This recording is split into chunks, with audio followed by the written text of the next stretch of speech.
Hey girlies, I'm back. I got quite a few questions on my last video unboxing this beautiful Birkin 30, so I just wanted to hop on and share my top 10 tips on how you can get your dream bag fast. Before we do, hi, I'm Somidoshoppers. I make videos once or twice a week on luxury and fashion. I have a couple series on my channel. Number one is this Hermes journey, and number two is a fashion series. So I would love it if you subscribe so you do not miss out. Okay, so let's just jump right into the top 10 tips on how you can get a beautiful bag like this. So number one is choose your essay carefully. And I think this is by far the number one most important thing to consider when starting your Hermes journey. And I know it's a little bit difficult because usually we'll just pop into the store and we'll kind of be like matched with a random essay. And there's no guarantee that you and that person that you're matched with on the very first try is going to be the one that is going to really be helpful in your Hermes journey. So what I typically recommend is go in, get paired with that essay, and then kind of just like shop around, right? Ask around for a couple different things. Maybe you can look at shoes, maybe you can look at ready to wear, fine jewelry, home goods, whatever it is, and just look around. See how you are communicating with your essay, how's your essay treating you during that visit, and ultimately, if you feel like the vibe was really good in that first visit, then I would recommend going through with those purchases. And I would recommend actually for your first couple of visits, just starting with small purchases. If you don't feel like that person is the right person for you, it's totally fine to not purchase anything. Go home and then try again in a week or two with a new person, right? There's tons and tons of SAs who work at each Hermes boutique, and there's definitely bound to be one who's going to be the right fit for you. I also mentioned that I recommend that you start small with your purchases because then, for example, if the second and third visit, you just kind of feel like you're still not quite matching up with the person that you want to be matching up with, then you haven't really sunk anything. It's not really a big deal that you can kind of hop onto the next SA, right? Your relationship is so new, so fresh that it wouldn't really matter if you just met with somebody else at the same boutique. However, if you did kind of start like super large in the hopes that you might get a Birkin or a Kelly or Constance really quickly like that, then it's more of a difficult decision to leave that essay and start fresh with a new one. I think it's also really important to consider how your essay also treats you outside of the boutique. So for example, obviously we have a lot of things and we want to add them to our wish list. So texting your essay is going to be an important part of this journey that you go and embark on. So if your essay is not really responding to you when you make requests for certain items, or if you're asking for appointments,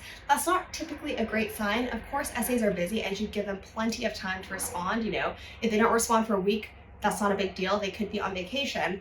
But if they're not responding for months or several weeks, then it's again time to consider, okay, this person doesn't really consider me as a priority. And for this particular case, your Hermes journey, you need to be a priority for your essay to be then able to fulfill your wish list. So all in all, it's really important that you see how your essay treats you within the boutique. It's important how to see how they treat you outside the boutique. And in the end, you just want to be comfortable with your essay. You want to be comfortable requesting things. You want to be comfortable in store with them. You want to be able to have a really fun time shopping. So once you find that person that matches all that criteria, then you are going to be golden for starting your Hermes journey. So my number two tip is to share relevant information about yourself and really get to know your essay. Of course, you should keep the relationship professional, but it's also really nice to have a bit more of a personal relationship between the two of you. So what I kind of mean by this is that, of course, me and my essay will talk shop about Hermes, leathers, colors, whatever, but we also like to talk over text and just in person when I come into my appointments about TV shows that we like,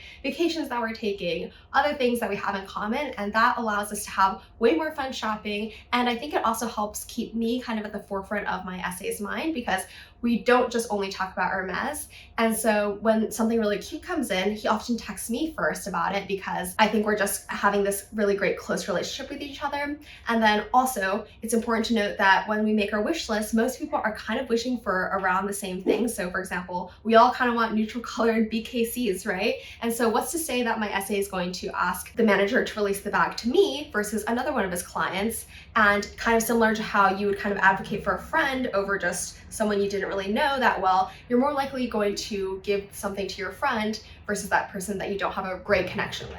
Ultimately, we want to stand out as clients, and I think the best way to do so is to be able to have that kind of closer relationship with your essay, but of course, not crossing any boundaries that you shouldn't be crossing. My number 3 tip is kind of a double-edged sword.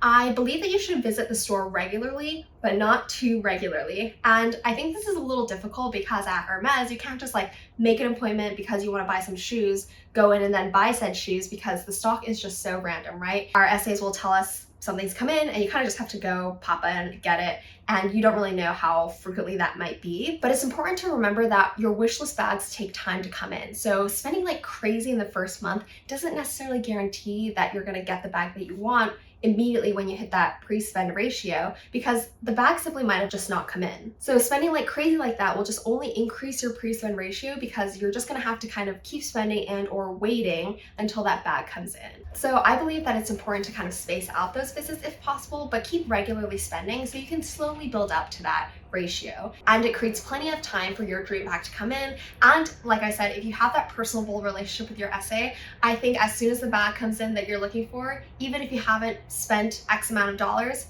they're very likely to offer you the bag anyways. In my personal case, I did kind of spend like crazy in the first month, and that was just because A, I was new to Hermes, B, like I was saying, if something comes in, you kind of just like pop in and get it. Now I've chilled out. Now I kind of understand exactly how the system works. So I'm definitely spacing out my visits now with my essay. And I think my essay kind of knows that I'm going to be scaling back a little bit since I want to enjoy this beautiful bag anyways. But I do believe that if I did space out my visits a little bit more and spend a little bit less in between, I do think that I would still be offered the bag and I would just have spent a little less in order to get it. So number 4 is about your wish list, and it is to be flexible when making your wish list, but also to be specific. And for the specifics, I think the number 1 most important thing to be specific about is what you would absolutely say no to. So for example, if you're asking for neutral colors, but you don't want specific neutral colors, make it clear, because you don't want to be broad in that sense and say, oh, I'm okay with any neutral colors, and then your essay brings you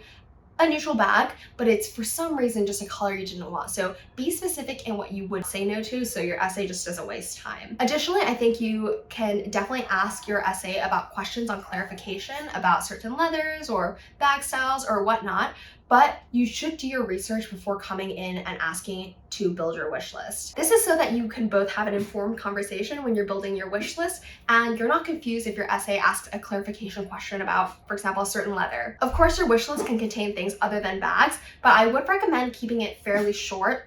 For example, 5 things and under. And this is just so that your essay knows exactly what to look for and there's not like so many things that you kind of just forget about your wish list entirely. And so once one thing of your wish list is knocked off and you got it out of the way, then you can add a different thing to your wish list, and it just helps your essay just keep you in mind for very specific things. When I went in to make my wish list, I was specific about certain things, but I was flexible on others. For example, I was quite specific on types of colors. So I did say I wanted gold or lighter, so only like beige neutrals as well as black. But I was a little bit more open to sizes. I didn't say I just wanted the Birkin 25. I said, okay, I'm open to that. I did say that I just wanted gold hardware though. For my first quota bag in general, I did really want my kind of dream bag, so I was a little bit more specific. For my next bag, I did request a Kelly 25, and I mainly said I wanted whites, black, or grays, but the gray range, for example, at Hermes is very, very large. So I specifically said I did not want certain types of grays, and that's important, right? You can't just say I want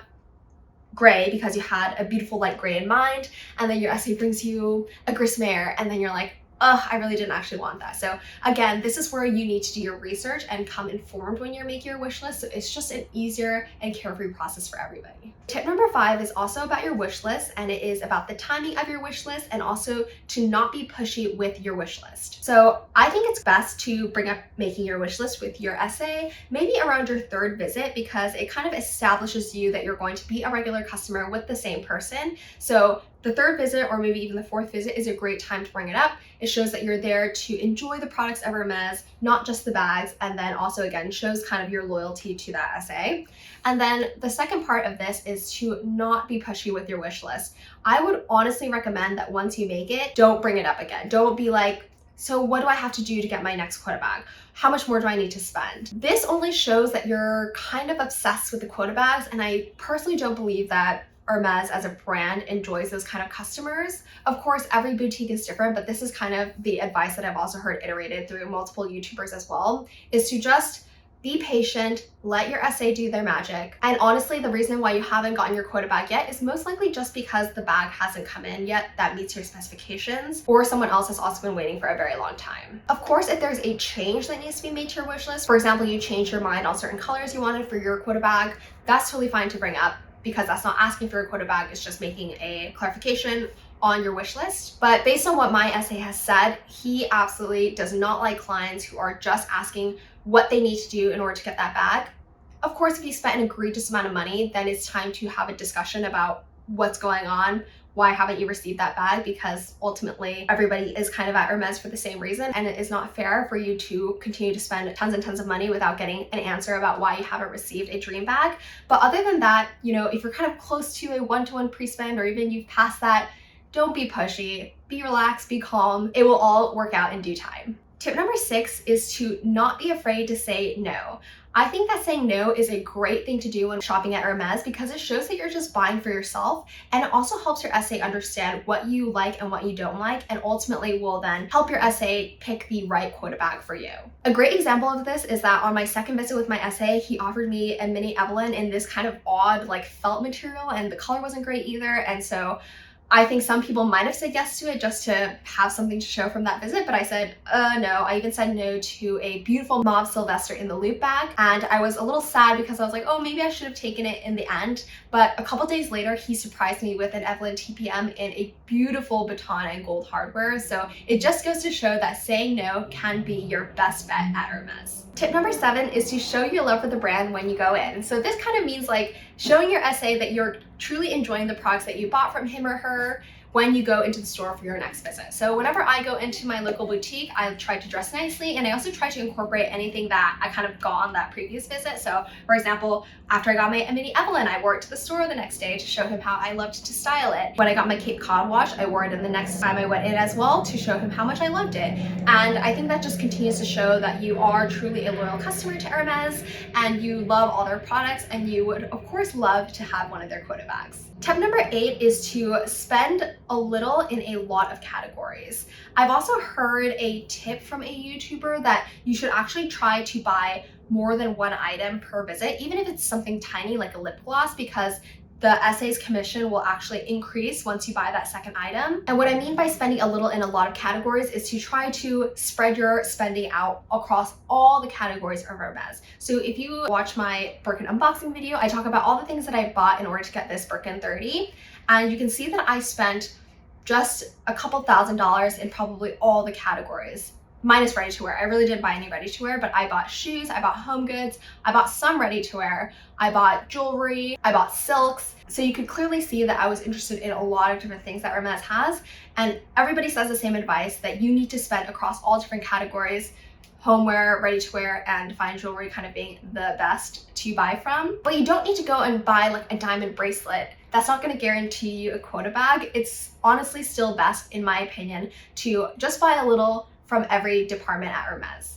Tip number 9 kind of just leads directly from that, but like I was saying, fine jewelry is your friend, and you should try to keep the leather products that you purchase to a minimum until you've received your dream bag. It's kind of common knowledge at this point that leather goods, so SLGs and leather bags, do not count towards your pre-spend. So if you're someone who's kind of still trying to budget with their Hermes journey, it's best if you try to avoid the leather goods and put more of your spending towards like shoes or ready to wear or jewelry in order to get your quota bag.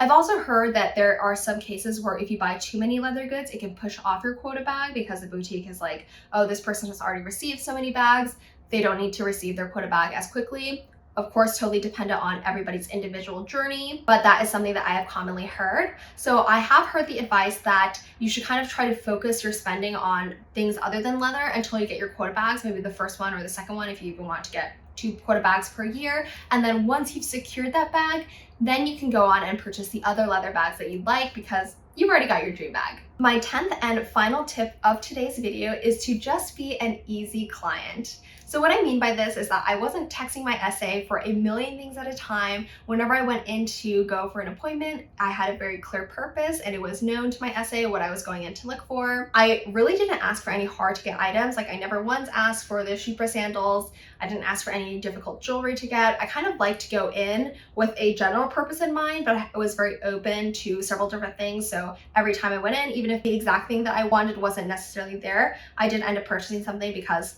I had an open mind. And I've always heard that your first quota bag is actually the easiest quota bag to get, so make it easy. I just wanted to end the video by reiterating that I am still a new customer to Hermes.